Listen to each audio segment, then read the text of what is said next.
Today we are going to see about food poisoning. So how we get food poisoning? It is a complete illness actually, which is resulting from the ingestion of maybe a contaminating non-bacterial or bacterial products. Not only every time we think because of bacterial products, but also non-bacterial products lead to these problems. So this is usually restricted to especially the acute gastroenteritic problems due to bacterial infection of food or drink. So WHO is defining this food poisoning as a disease which may either be infectious or toxic in nature, caused by entry of the body by mainly the ingestion of the food. So let us see what are the causes that is mainly causing this food poisoning. So first one, poisoning due to bacteria and toxins. So first it is mainly because of the bacteria and their toxins, and also because of the poisons of the vegetables. Sometimes did you ever think even the vegetables also have some poisons, like natural food poisons, that is Lathyrus sativa is poisonous mushrooms, rice, oats, barley, and poisonous berries such as Atropa belladonna and also Lolium tementulum and also Pasplasum cerebriculatum, Argemone mexicana, cotton seeds, ground nuts, vitilla, lava, cabbage, solanine, soya bean, and sweet clover. So see these are things. So always be careful with this kind of vegetables to find out whether they're poisonous or not. And also the poisonous of animal origin, maybe from poisonous fishes and mussels.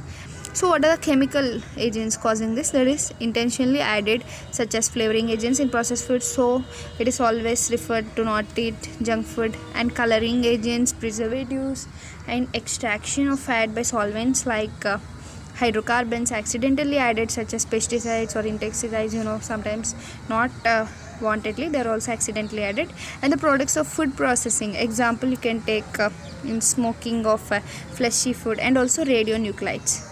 So there are some cases like section 272 IPC, adulteration of food or drink intended for sale. So any adulteration change in many food factories, then this case. And section 273 IPC for sale of non-noxious food or drink. So sometimes if they sell wantedly dangerous food. Or section 274 for IPC, adulteration of drugs, and also section 275 IPC, sale of adulterative drugs, and also section 276 IPC, sale of drugs as different drug or preparation. So if they say something and they prepare something, then also these all punishments are given. So these punishments are imprisonment for 6 months or with fine or with both. So they may leave, if it is of small case then only fine, if it is severe both fine and also 6 months imprisonment in jail. So bacterial food poisoning, what is this? So because of bacteria, what kind of bacteria are causing this? Let us see. First, the salmonella food poisoning. So first we need to understand that salmonella food poisoning is dangerous because it may also kill the person. So how it does, let us see. It's a common cause causing, salmonella causes salmonellosis, and man gets this infection mainly from animals, especially farm elements, poultries. So the people who are working in that and also having the products like milk and sausage, custards, eggs, of course all related to animal products, because it is mainly affecting the animals. So from animals the man is getting infected. And also rat and mice are another causes which are causing this, like contaminating our foodstuff, and also their urine and feces contaminate. So examples we can take here: Salmonella enteritis of Gettrenner, and Salmonella typhimurium, Salmonella chloriasis, and less commonly we can take the paratyphoid bacilli, because this is less common causing this.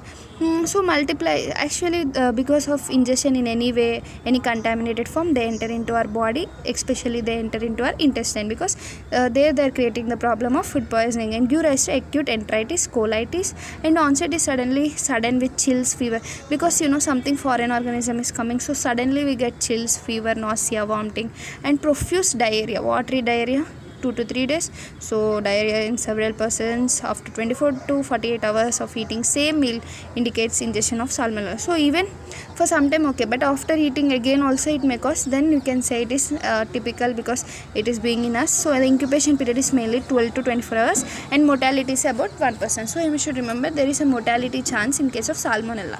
But staphylococcus is better and safe. It is not creating any deaths. Its usually recovery is more. So it is mainly by enterotoxins. So this containing a strains of coagulase positive staphylococcus.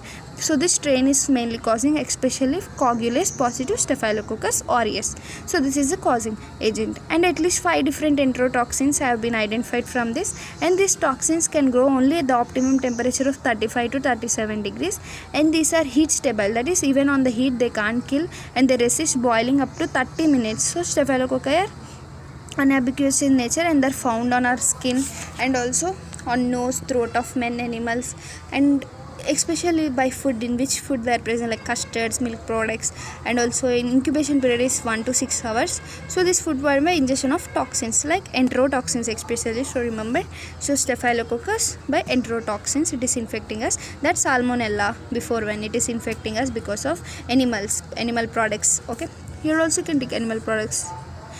But here enterotoxin is a causative thing, you need to remember that, and also mainly coagulase positive one, and these are intradietic toxins and heat resistant, same way heat resistant problem, so they are not died even on heating, and mainly these toxins acting on our intestine and also CNS. So if they act on CNS, it is causing severe causes, but intestine, diarrhea, vomiting, again onset of diarrhea, abdominal pain, and blood. Also this is important.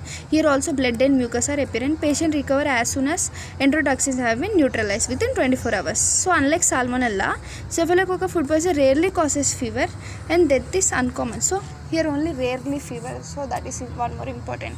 And next, coming to Clostridium perfringens food poisoning. It is mainly found in the feces of humans. So sanitation is the most important process. We need to be careful there, and also because sometimes it may be contaminated by any ingestion outbreak. The majority is by ingestion of meat dishes, poultry, because it is infected by any of the house flies from the feces, etc.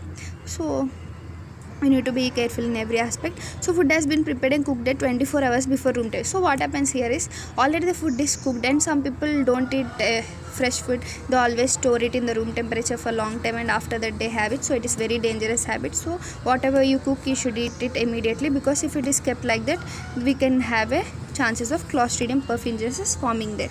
So the incubation period is 6 to 24 hours and peak from 10 to 14 hours. So the spores, here the spores are formed. Spores are nothing but they are able to resist the unfavorable conditions, like even if we heat something, means they are mainly in the spores are formed always in the form of resistant, so they can resist mainly even if we heat them, so that when we cook meat or in poultry, so that they'll easily germinate and multiply between 30 to 50 degrees and produce a variety of toxins. Especially you should remember the toxins, alpha toxins and theta toxins. So prevention is nothing but either by cooking food just prior to consumption, so we need to cook it, or if you want to store, always cool them.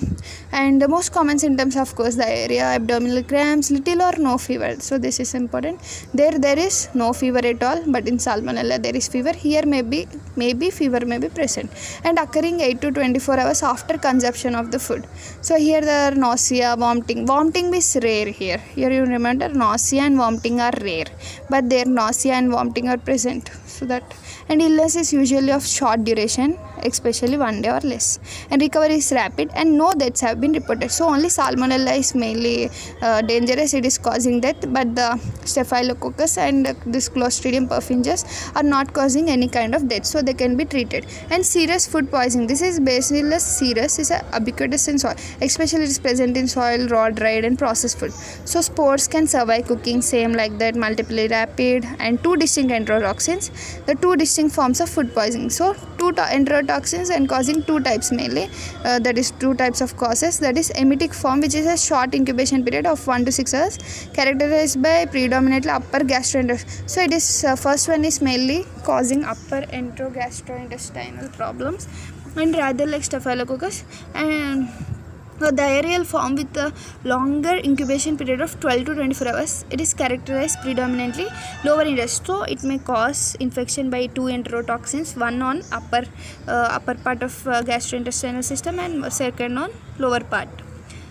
And like chlorofringes food poisoning, diarrhea, abdominal pain, and no vomiting, no fever. So it is also like perfringens, there are also no vomiting and no fever, and recovery is within 24 hours. So it is also safer, it is not causing deaths.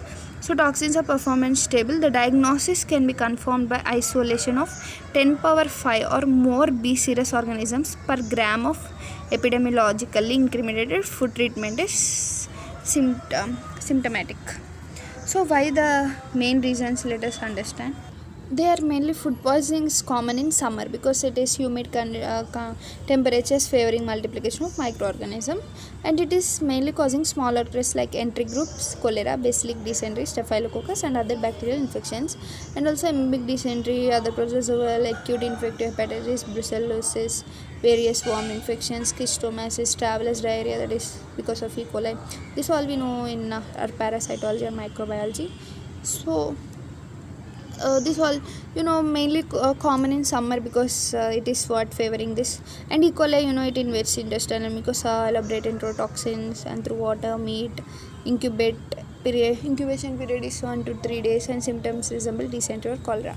And autopsy of mucosa of stomach and intestine is swollen and often intestinally congested and maybe also minute ulcers, so shows a fatty degeneration of liver, and organisms are isolated from blood viscera. So this all we know. In the toxin type, the incubation period is 1 to 6 hours. The symptoms resembles those of infection type, but vomiting tends to be more violent and diarrhea is less, prostration is greater, fever may be absent or present. So these are saying in a common way about normal food poisoning. So diagnosis we can be done based on history, clinical features, so how those are, and isolation of organism from remnants of suspected food from vomiting or like that, and the injection of this left off to guinea pigs and perform, so that how animals are responding to this. So all this we need to perform, attempts should be made to isolate organisms from them. And differential diagnosis is by food poisoning may be mistaken for cholera, by acute bacillary dysentery and arsenic poisoning, because even these are showing same kind of symptoms, so we need to find it accurately. They can be find out by perfect diagnosis. And treatment and prophylaxis: wash out the stomach, give purgatives, glucose saline infusion, because dehydration is common in this all conditions, and given to promote elimination of toxins.